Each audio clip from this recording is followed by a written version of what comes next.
बाबा बागेश्वर भी गजबे हैं, चूकते नहीं, तपाक से जवाब देते हैं। मतलब नो लेट नो डेट, सीधे रेड। अब देखिए ना कि उनके बिहार आने से आरजेडी के नेता बम के हुए हैं, तो बागेश्वर बाबा ने कह दिया कि जिनको भी हमारे बिहार आने से बुरा लगा हो, जिन्होंने कुछ भी कहा हो, उनको सेम टू यू। बाबा बागेश्वर की यही शैली, यही साफगोई उनकी एक्सेप्टेबिलिटी को बढ़ाती है। लेकिन सवाल यह कि क्या बाबा बागेश्वर की हिंदू जागरूकता वाली लाइन कोई बड़ा असर बिहार की राजनीति में छोड़ पाएगी? क्योंकि लंबे समय से बिहार में हिंदुओं को जातियों में बांटकर ही पॉलिटिक्स हुई है। इस बार बिहार में महाकुंभ के बाद एक तरह से हिंदुत्व की राजनीति की अग्नि परीक्षा भी होनी है। माना यह जा रहा है कि बागेश्वर बाबा हिंदू एकजुटता और हिंदुत्व की विचारधारा को जन जन तक पहुंचाने वाले पहले सूत्रधार हैं। अब देखिए, आध्यात्मिक गुरु श्री रविशंकर भी बिहार पहुंचे हैं, उनके भी कार्यक्रम पटना और औरंगाबाद में। तो क्या हिंदुत्व की धार पर असरदार चेहरे आगे बढ़ाए जाने शुरू हो चुके हैं? बाबा बागेश्वर खासकर युवाओं के बीच बड़ी फॉलोइंग रखते हैं। अगर उनका हिंदू एकजुटता वाला मंत्र चला तो विपक्ष का सपना तो जरूर चकनाचूर हो सकता है। व्यवस्था है, हमारे हिंदुओं भाइयों की व्यवस्था कहां है? तो जो भी हमारी बात को सुनते हैं या बिहार आने से जिनको कष्ट है, हम पहली बात तो ये कहेंगे कि आप बहुत रोटी खाया करो, पेट फुल भरो। दूसरी बात, हमारा आपसे विवाद क्या है जो आप हमें रोकते हो, आप हमें गाली देते हो? हम करते क्या है? क्या हम किसी पार्टी के लिए आते हैं या हम वोट मांगते हैं? हम तो हिंदुओं को एकजुट करने आते हैं। और पूरे देश में हम जा रहे हैं, कोई नई बात थोड़ी है, पूरे देश में जा रहे हैं। हमारा उद्देश्य यह है, जब तक हमारे तन में प्राण है, हम हिंदुओं के पक्ष में बोलेंगे, हिंदुओं को एक करके ही छोड़ेंगे।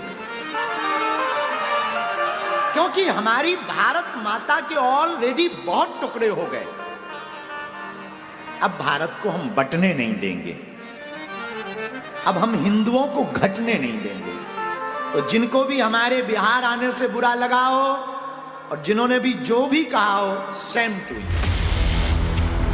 बाबा बागेश्वर का हिंदू एकजुटता मंत्र आरजेडी को परेशान इसलिए कर रहा है क्योंकि अभी तक अलग अलग जातियों में बांटी गई हिंदू आबादी 82% है बिहार में, जबकि मुस्लिम आबादी 17.70%, बौद्ध 0.08% हैं, जबकि जैन और सिख 0.01%।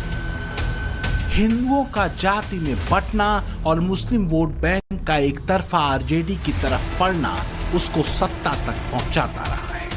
पिछले साल लोकसभा चुनाव में आरजेडी को मिली 4 सीटों ने विधानसभा चुनावों को लेकर भी उसकी उम्मीदें बढ़ा रखी हैं। लेकिन अगर हिंदुत्व वाली लहर चली तो सब किया धरा चौपट होने में देर नहीं लगेगी। बाबा बागेश्वर के गाढ़े हिंदुत्व की लकीर वाले राष्ट्रवाद ने एक बड़ी हलचल तो जरूर मचाई है। अब ये चुनावी नजरिए से कितनी असरदार हो सकती है, इसे अभी तो नहीं कहा जा सकता। क्या हम किसी पार्टी के लिए आते हैं या हम वोट मांगते हैं? हम तो हिंदुओं को एकजुट करने आते हैं भैया, हम किसी पार्टी। हालांकि बात सिर्फ बाबा बागेश्वर की नहीं है। हिंदुत्व के पिच पर और हिंदू एकजुटता के सूत्र पर संघ भी लगातार चुनावी मैदानों में सक्रिय होता दिख रहा है। सवाल यह भी है कि बिहार में हिंदू धर्म गुरुओं की एंट्री से हिंदू एकता वाली लाइन गाढ़ी होगी क्या? माना यह जा रहा है कि अभी एक सधी हुई रणनीति की शुरुआत भर। वहीं संघ प्रमुख मोहन भागवत भी 5 दिन के बिहार दौरे पर है। तो क्या हिंदू एकजुटता बिहार में जाति की दीवार गिरा देगी क्या? क्योंकि हिंदुओं को जाति में बांटकर और उसके साथ मुस्लिम वोट बैंक को साध कर विपक्ष की कोशिश सत्ता हासिल करने की रही है बिहार। इधर संघ ने भी अपनी रणनीति पर काम शुरू कर दिया।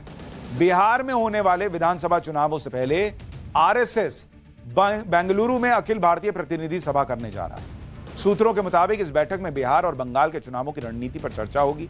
दरअसल हरियाणा के बाद महाराष्ट्र और फिर दिल्ली चुनावों में चली हिंदू एकजुटता की लहर को संघ किसी भी सूरत में कमजोर नहीं पड़ने देना चाहता।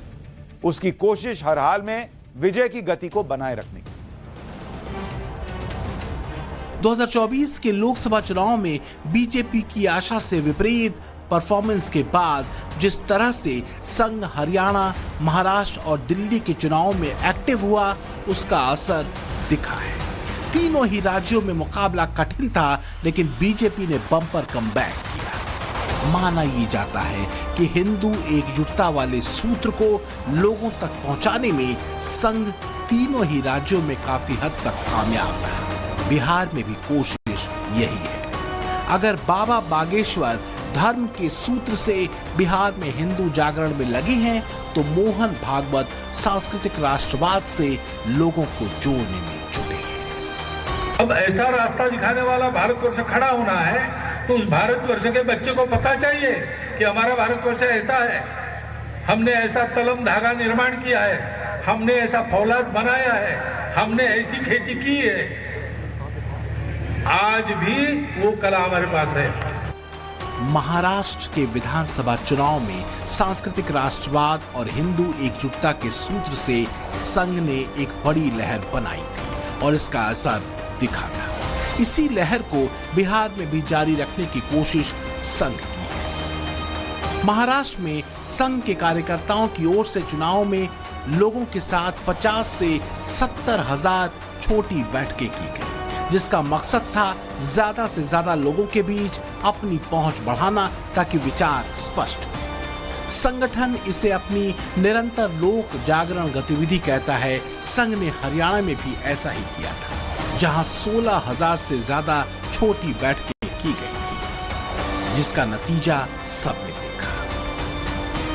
हालांकि बिहार की सियासी जमीन थोड़ी कॉम्प्लिकेटेड है। जाति की दीवारों की नींव गहरी डाली गई। समाजवाद के नाम पर खड़े किए गए आंदोलनों से निकले कई नेताओं ने जाति वाली राजनीति को ही और गाढ़ा किया। ये भी सच है कि 2005 के बाद से नीतीश कुमार ने अपनी सोशल इंजीनियरिंग के जरिए लालू यादव के MY समीकरण और मुस्लिम तुष्टीकरण वाले फॉर्मूले के सारे पेच ढीले कर दिए। बात हृदय से बोल रहे। हिंदू राष्ट्र की आवाज कहीं से अगर उठेगी तो सबसे ज्यादा बिहार से ही पहले उठेगी। हाँ, ये पक्का है, ये हमारा भरोसा है, निजी कॉन्फिडेंस। बल्कि बहुत लोगों को बिहार आने पर, हमारे आने पर बहुत पेट दर्द होता है। एक बात हम निवेदन, कथा तो करेंगे, पर हम पहले ही एक बात निवेदन कर दें, जो हमारी कथा को लाइव सुने। भैया, हम किसी पार्टी के प्रचारक नहीं हैं, हम हिंदुत्व के विचारक हैं।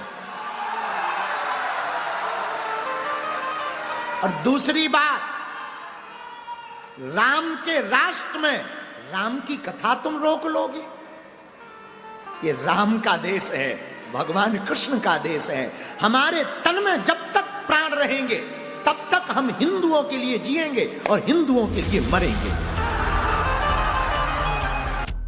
अगर जातियों में बटे हिंदुओं को बाबा बागेश्वर थोड़ी भी सफलता से जोड़ने में कामयाब रहे, तो इसका फायदा बीजेपी को हो सकता है।